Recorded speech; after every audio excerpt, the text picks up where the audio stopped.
पवित्र शास्त्र बाइबल से पढ़ा जाएगा। प्रकाशित वाक्य 6 अध्याय 3 से 6 पद। और जब उसने दूसरी मुहर खोली तो मैंने दूसरे प्राणी को यह कहते सुना कि आ। फिर एक और घोड़ा निकला जो लाल रंग का था। उसके सवार को यह अधिकार दिया गया कि पृथ्वी पर से मेल उठा लें ताकि लोग एक दूसरे को वध करें, और उसे एक बड़ी तलवार दी गई। और जब उसने तीसरी मुहर खोली तो मैंने तीसरे प्राणी को यह कहते सुना कि आ। और मैंने दृष्टि की और देखो एक काला घोड़ा है। और मैंने उन चारों प्राणियों के बीच में से एक शब्द यह कहते सुना कि दिनार का सेर भर गेहूं और दिनार का 3 सेर जौ और तेल और दाखरस की हानि ना करना।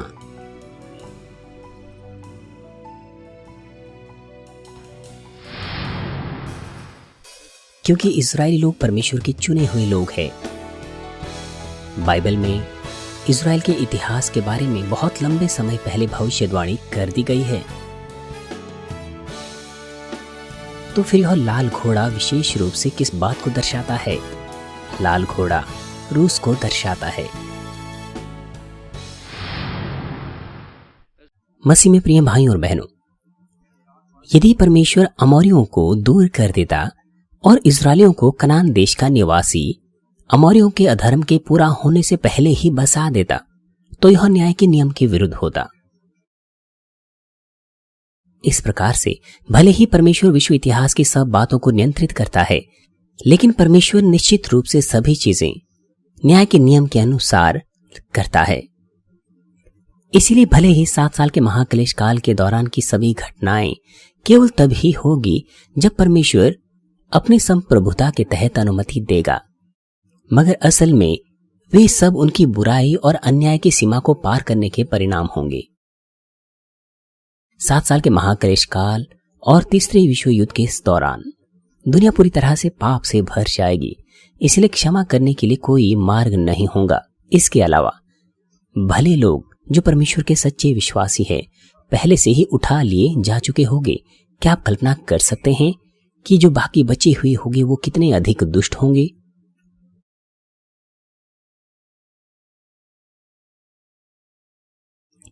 न्याय के नियम के अनुसार जैसा बोते हैं वैसा ही काटते हैं। लोगों ने जो कुछ अपनी बुराई में बोया है वह 7 साल के महाक्लेश काल के दिनों में सामने आएगा, और इस धरती का प्राकृतिक वातावरण भी सीमा को पार कर जाएगा। इसलिए युद्ध और प्राकृतिक आपदाएं जैसे महान कलेश होंगे। आइए हम पवित्र शास्त्र में लौटते हैं। रूस और उनके पड़ोसी देशों के बीच संजातीय संघर्ष होंगे, और रूस अरब इजराइल के युद्ध में भी हस्तक्षेप करेगा, और अंततः यह तीसरे विश्व युद्ध को जन्म देगा। रूस और इजराइल के बीच लंबे समय से तनाव का इतिहास रहा है। रूस और इजराइल के बीच लंबे समय से तनाव का इतिहास रहा है, और इन दोनों के बीच में संघर्ष होंगी। और इसके बारे में मैं यजेकिएल 38 अध्याय के दौरान आपको बताऊंगा।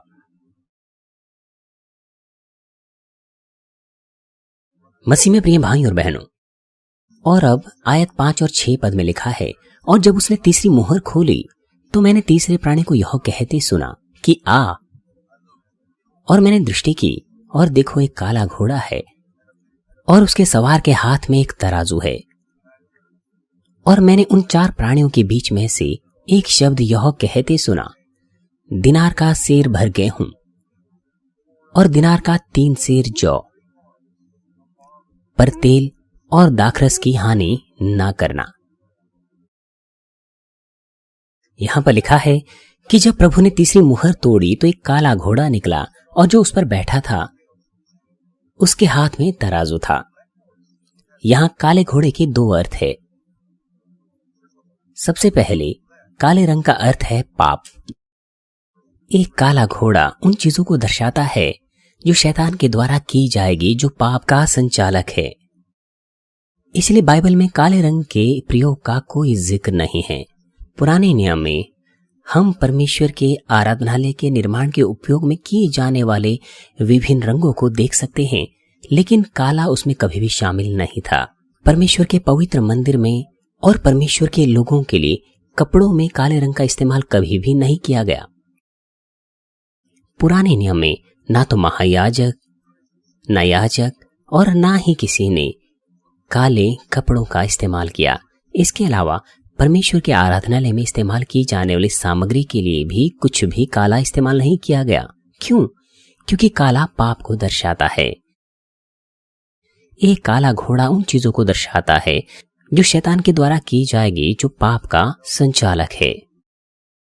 इसीलिए यदि परमेश्वर पर आपका विश्वास अच्छा है और आप सच्चाई को भली भांति जानते हैं, तो यह स्वाभाविक है कि आप काले कपड़े नहीं पहनते हैं।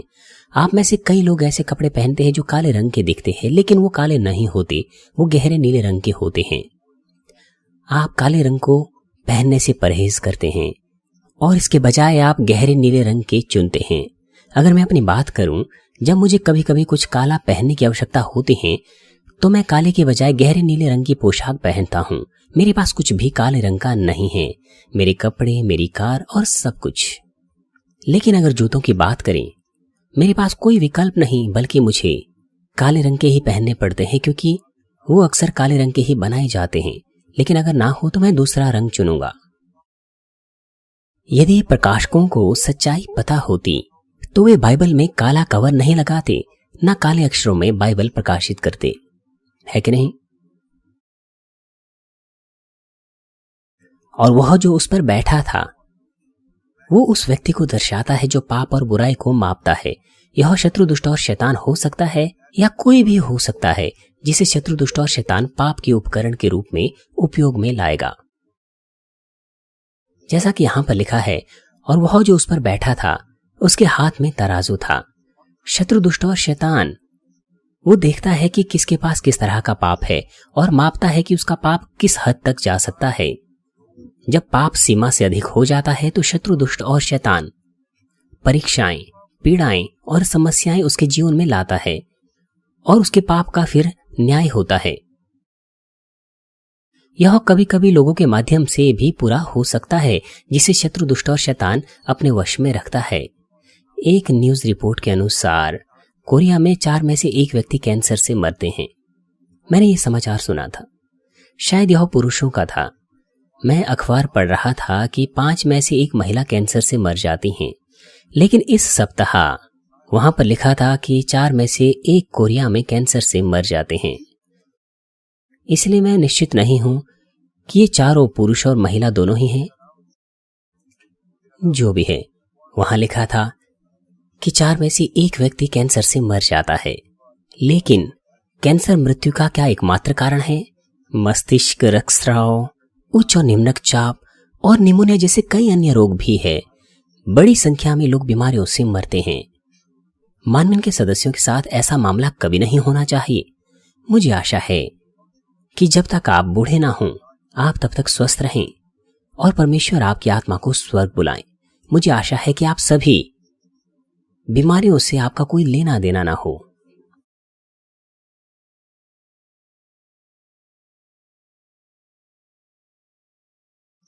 सात साल के महाक्लेश काल के दौरान इस पृथ्वी में बचे लोगों के सभी पाप और बुराई को ठीक ठीक मापा जाएगा, और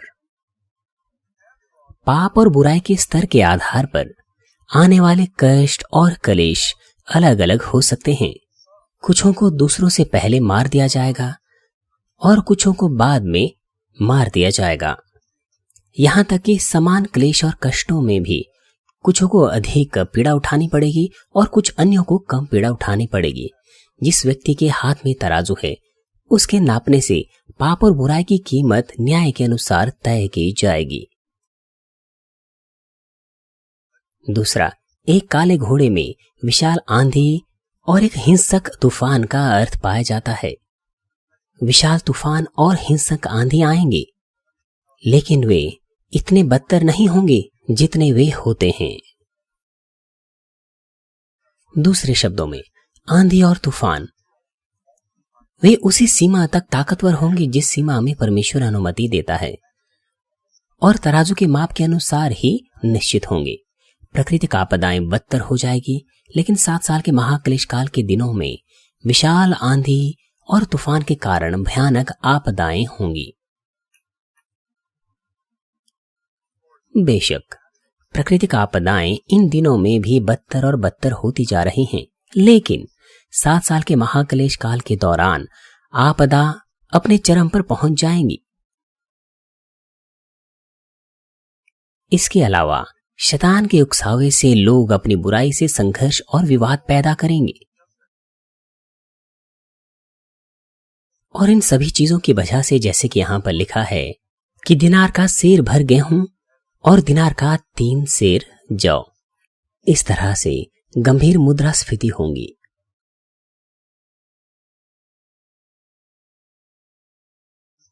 यह समझने के लिए कि यह कितना गंभीर होगा, हमें अवश्य ही उस माप को आज के मूल्य में बदलना चाहिए। सबसे पहले जो दिनार था वो रोम की मुद्रा थी। एक मजदूर की रोजमर्रा की मजदूरी 1 दिनार हुआ करती थी। मैं यह नहीं कह रहा हूं कि यह तुलना सटीक है, क्योंकि मैं 2000 वर्ष पहले की तुलना आज से कर रहा हूं। मैं सिर्फ एक मोटा मोटा हिसाब लगा रहा हूं। प्रत्येक देश की एक मुद्रा होती है जिसका मूल्य विभिन्न होता है। 1 दिनार आज की मुद्रा के लगभग 50 से 70 अमेरिकी डॉलर के बराबर हो सकता है। आप जहां रहते हैं उसके आधार पर यह अलग अलग हो सकता है। मुझे बताया गया कि एक मजदूर एक दिन में 50 से 70 डॉलर कमाता है। पहले मैंने अनुमान लगाया था 70 से 100 डॉलर के बीच में। हाल ही में जब मैं एक ऐसे व्यक्ति से मिला जो उस तरह के क्षेत्र से जुड़ा हुआ था, मैंने उससे इसके बारे में पूछा था। मैंने पूछा कि एक मजदूर एक दिन में कितना कमाता है, और उसने मुझे बताया कि लगभग 50 डॉलर। सिर्फ 50? जब मैंने 25 साल पहले इस चर्च की स्थापना की थी तब यह 50 से 70 डॉलर था। मजदूरी आज भी कैसे वही हो सकती है? फिर उसने मुझे बताया इसका कारण यह था कि सस्ते विदेशी श्रम को लाया गया है ताकि श्रम लागत को बढ़ने से रोका जा सके। जैसा कि आप जानते हैं, कई विदेशी मजदूर वो काम पर आते हैं, है कि नहीं? क्योंकि वे सस्ते श्रम की पेशकश करते हैं, इसलिए मजदूरों की मजदूरी अभी भी उसी स्तर पर बनी हुई है। लेकिन जो निपुण लोग हैं उनके मामले में यह सच्चा नहीं है। उन्हें करीबन 200 डॉलर एक दिन का मिलता है। इस कलीसिया के कुछ लोगों को 300 डॉलर प्रतिदिन का मिलता है।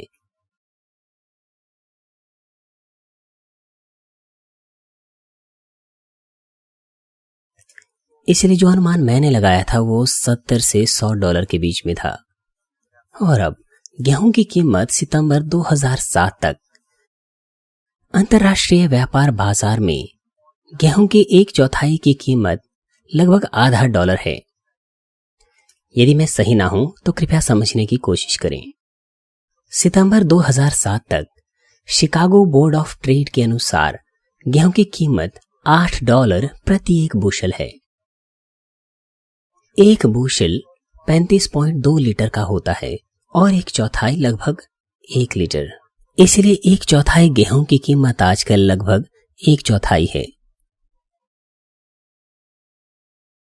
हालांकि गेहूं और अधिक महंगा होगा, लेकिन मैं नियमित गेहूं के बारे में बात कर रहा हूं, इसीलिए इसका व्याख्यान करना आसान नहीं है, क्योंकि आजकल लोग गेहूं नहीं खरीदते हैं और ना बेचते हैं। यदि मैं मैदे के संदर्भ में बताऊं तो यह आसान होगा, लेकिन अगर मैंने ऐसा किया तो लोग बहस करने लग जाएंगे कि बाइबल में तो यह गेहूं है, आप कैसे मैदे या आटे की बात कर रहे हैं। इसलिए मैं आपको गेहूं के संदर्भ में समझा रहा हूं, लेकिन मैं अगर आटे की बात करता तो समझाना आसान होता। कोरिया में कई साल पहले गेहूं सीधे सीधे बाजार में बेचा जाता था। इसे सेर से बेचा जाता था, लेकिन आज ऐसा नहीं है। हम आज आटा खरीदते हैं। हालांकि मैं आपको आसानी से समझाना चाहता हूं, लेकिन मुझे गेहूं के संदर्भ में आपको समझाना होगा ताकि लोग ये ना पूछें कि बाइबल में तो गेहूं लिखा है लेकिन आप आटे की बात कर रहे हैं। इसलिए क्योंकि पवित्र शास्त्र कहता है कि गेहूं के एक सेर का मूल्य 1 दिनार होगा, यह आज की कीमत से 200 गुना ज्यादा है। यह जाहिर है कि यह इसे निश्चित नहीं करता है कि एक सेर गेहूं की कीमत 50 डॉलर ही होगी।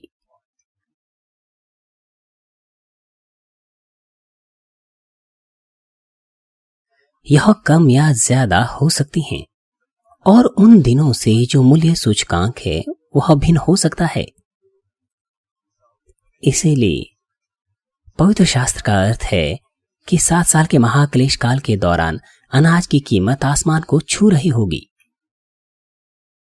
अनाज की कीमत महंगी होंगी और इस तरह से कई लोग भूखे मरेंगे।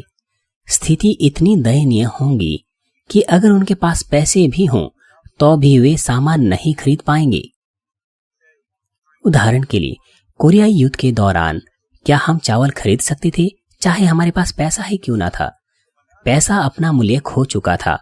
मौद्रिक मूल्य युद्ध के दौरान खत्म हो जाएगा, इसलिए अनाज खरीदना संभव नहीं होगा, चाहे आपके पास कितना ही पैसा क्यों ना हो। और पवित्र शास्त्र में लिखा है, पर तेल और दाखरस की हानि ना करना। इसके भी 2 अर्थ है। सबसे पहले तेल और दाखरस उस स्थान को दर्शाते हैं जहां पर तेल और दाखरस का उत्पादन होता है। इसमें इजराइल, मध्य पूर्व और यूरोप के कुछ हिस्से शामिल है। इसीलिए तेल और दाखरस का नुकसान ना करना। इसका अर्थ है कि ऐसे स्थान तूफान और आंधी के मध्य में भी सुरक्षित रहेंगे। दूसरा, तेल और दाखरस दोनों ही इजरायली लोगों को और उन लोगों को दर्शाते हैं जो 7 साल के महाक्लेश काल के दौरान रह जाएंगे, यद्यपि वे प्रभु में विश्वास का दावा करते थे। क्योंकि कुछ ऐसे लोग होंगे जो बिना के उद्धार से बचाए जाएंगे, इसलिए परमेश्वर उन्हें मरने नहीं देंगे। इसलिए जब समय आता है वे शहीद होकर के उद्धार प्राप्त करेंगे। बहुत समय पहले परमेश्वर ने मुझे बताया था कि 7 साल के महाक्लेश काल के दौरान कितने प्रतिशत लोग उद्धार पाएंगे। हालांकि मुझे सही संख्या तो याद नहीं है, लेकिन अगर मैं पुराने लेखों को खोजूं तो मुझे पता चल सकता है। उसने मुझसे कहा था उस प्रतिशत के बारे में, क्योंकि संख्या बहुत कम थी इसलिए मैं आपको नहीं कह पाया, नहीं तो आप चकित हो जाते। लेकिन जैसे कि हम अंत के समय के करीब है, यह आपको बताना अच्छा हो सकता है। वह संख्या बहुत ही कम है। यदि कोई महाक्लेश काल में रह जाए तो उसे शहीद होकर मरना होगा उद्धार पाने के लिए, लेकिन शहीद होना बेहद कठिन होगा। जैसा कि पिछले संदेशों में आप सुन चुके हैं, भले ही किसी को प्रभु के लिए मरने का विश्वास क्यों ना हो, लेकिन वह गंभीर यातनाओं के कारण शहीद नहीं हो सकता। क्रूर से क्रूर यातनाएं दी जाएगी, और क्योंकि यह आधुनिक तकनीकी के द्वारा किया जाएगा, इसलिए उस यातना को सहना बहुत मुश्किल है। कुछ लोग मुश्किल से अपना दर्द सह पाएंगे, परंतु समस्या यह है कि उनके अपने बच्चों को उनकी आंखों के सामने तड़पते हुए देखने के लिए मजबूर किया जाएगा। उनके प्रिय बच्चों को उनके सामने कठोर यातनाएं दी जाएगी और उनके छोटे बच्चे चिल्लाएंगे, कराहेंगे, मम्मी पापा मुझे बचाइए और यीशु मसीह का इनकार कर दो। और इस वक्त अपने बच्चों की कराहट और चिल्लाहट के सामने वो कुछ और नहीं बल्कि हार जाएंगे और प्रभु का इनकार कर देंगे। यातना के कई तरीके होंगे, क्योंकि उन्हें इस तरह से प्रताड़ित किया जाता है, इसलिए शहीद होना बेहद मुश्किल है। इसीलिए आपको 7 साल के महाक्लेश काल में अपने आप को पढ़ने से रोकना चाहिए, अन्यथा मैं चाहता हूं कि आप जान ले कि शहीद होना और बचना बेहद मुश्किल होगा। इसलिए यहां पर लिखा है कि उसका नुकसान न करना। इजराइल के लोग और जो इस संसार में रह गए हैं, यद्यपि वो कहते थे कि प्रभु पर विश्वास करते हैं, परंतु इसका अर्थ यह नहीं है कि वे सभी के सभी सुरक्षित रहेंगे, क्योंकि इस बीच में भयंकर उत्पीड़न होगा। इसीलिए जब तक वास्तविक शहादत नहीं हो जाती, परमेश्वर परिस्थिति को कम कर देगा। मैं तेल और दाखरस के बारे में आपको अगले सत्र में और भी विस्तार पूर्वक बताऊंगा। मसीह में प्रिय भाइयों और बहनों, दुनिया अब तक इतनी असुरक्षित और खतरनाक हो गई है कि परमेश्वर की सुरक्षा के बिना आपको कोई पता नहीं कि आप किस बात का सामना करेंगे या फिर कहां और कब। लेकिन अगर आप परमेश्वर की संतान हैं जो परमेश्वर के वचनानुसार जीवन बिताते हैं, तो आपको चिंता करने की कोई आवश्यकता नहीं होगी। आप क्यों चिंता करते हैं यदि आप वचनों में निवास करते हैं? परमेश्वर आपको सुरक्षा देंगे। यहां तक कि अगर आपका आत्मा और प्राण परमेश्वर बुला भी लें तो भी आप स्वर्ग जाएंगे। तो फिर क्या है ऐसा जिसकी आपको चिंता करनी है? लेकिन 7 साल के महाक्लेश काल में पवित्र आत्मा इस धरती से उठ जाएगा और जो धरती पर रह जाएगी। तो यद्यपि प्रभु में विश्वास का वो दावा क्यों ना करते थे, लेकिन हर दिन वो डर और भय में जिएंगे। सिर्फ मृत्यु का ही डर नहीं बल्कि नरक का भी डर होगा, जो अनंत मृत्यु है। जैसा कि बाइबल में लिखा है, न्याय सटीक रूप से होगा और उसे रोका नहीं जा सकता। पुराने और नए नियम में दोनों में जो न्याय है वो सटीक परमेश्वर के नियम अनुसार होगा। लेकिन डर शुरुआत से ही बड़ा होगा। जैसे जैसे समय बीतेगा उनमें से बहुतों के हृदय कुंठित हो जाएंगे और वे दुनिया के लोगों के समान ही इस संसार में गिर जाएंगे। इस प्रकार शहादत के क्षण में जो लोग इस धरती पर रह गए हैं उनमें से बहुत ही कम संख्या में ऐसे लोग होंगे जो बिना के उद्धार द्वारा उद्धार प्राप्त करेंगे। इसीलिए सबसे अच्छा तरीका क्या है? बिल्कुल यह है हवा में उठा लिया जाना जब प्रभु वापस आते हैं हमें लेने। मुझे आशा है कि आप सभी जो प्रकाशित वाक्य के इन संदेशों को सुन रहे हैं, आप जागृत होंगे और एक मेहनती विश्वासी जीवन जिएंगे, ताकि 7 साल के महाक्लेश काल का आपसे कोई लेना देना ना हो। मैंने क्लेशों के बारे में कई बार, असंख्य बार आपको चेतावनी दी है। 1998 की परीक्षाओं से पहले भी मैंने आपको इसके बारे में बताया था, मगर तो भी कुछ लोग अपने ही रास्ते पर चल दिए। बार बार मैंने आपको 7 साल के महाक्लेश काल के बारे में बताया और आंसू के साथ मैंने लगभग 8 महीने तक विनती की। परंतु जैसे कि आपने अपनी आंखों से देखा, कुछ लोग अंत में चर्च के साथ विश्वासघात कर गए और दूसरों ने चर्च को नष्ट करने की कोशिश की। आप सभी लोग हवा में प्रभु के साथ 7 साल के विवाह भोज का आनंद ले सकें, हमारे प्रभु यीशु मसीह के नाम से मैं प्रार्थना करता हूं। आइए संदेश पर सोचते हुए सब साथ मिलकर प्रार्थना करेंगे। हालेलुया। पिता परमेश्वर, आपके अनुग्रह और प्रेम के लिए आपका धन्यवाद। पिता, आज के संदेश को आशीष दीजिए कि उनमें यह जीवन और विश्वास बने। कृपया यह संदेश उनमें जीवन और विश्वास बनने पाए।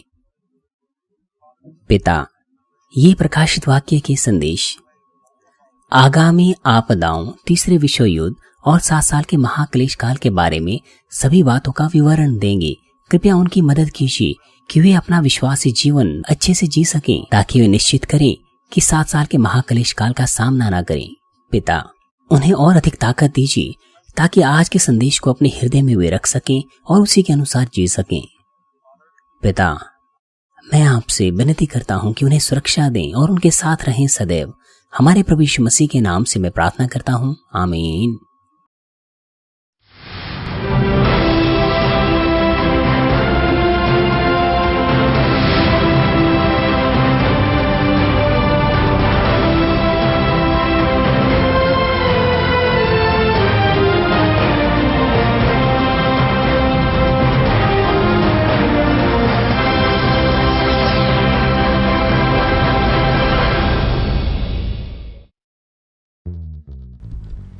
अब आप प्राप्त कर सकते हैं GCN-TV हिंदी पर होने वाली तमाम लाइव मीटिंग्स की जानकारी और तमाम लेटेस्ट वीडियोस को इस वीडियो के नीचे दिए गए लाल बटन को प्रेस करें और बेल आइकन को दबाना बिल्कुल ना भूलें। या फिर आप जा सकते हैं YouTube पेज पर और टाइप करें सर्च बॉक्स में GCN-TV Hindi. GCN-TV Hindi page को खोलें और दिए गए लाल बटन को प्रेस करके सब्सक्राइब कर लीजिए और साथ ही बेल आइकन को दबाइए ताकि आप तमाम लेटेस्ट वीडियोस, लाइव इवेंट्स और लाइव मीटिंग्स के नोटिफिकेशंस प्राप्त कर सकें और हमारे साथ हमारे हर प्रोग्राम में शामिल हो सकें। और साथ ही लाइक कीजिए हमारे सभी वीडियोस को और मदद कीजिए अधिक से अधिक लोगों तक पहुंचाने में। कमेंट सेक्शन में हमें इंतजार रहेगा आपकी राय, आपके अनुभव और आपके प्रश्नों का।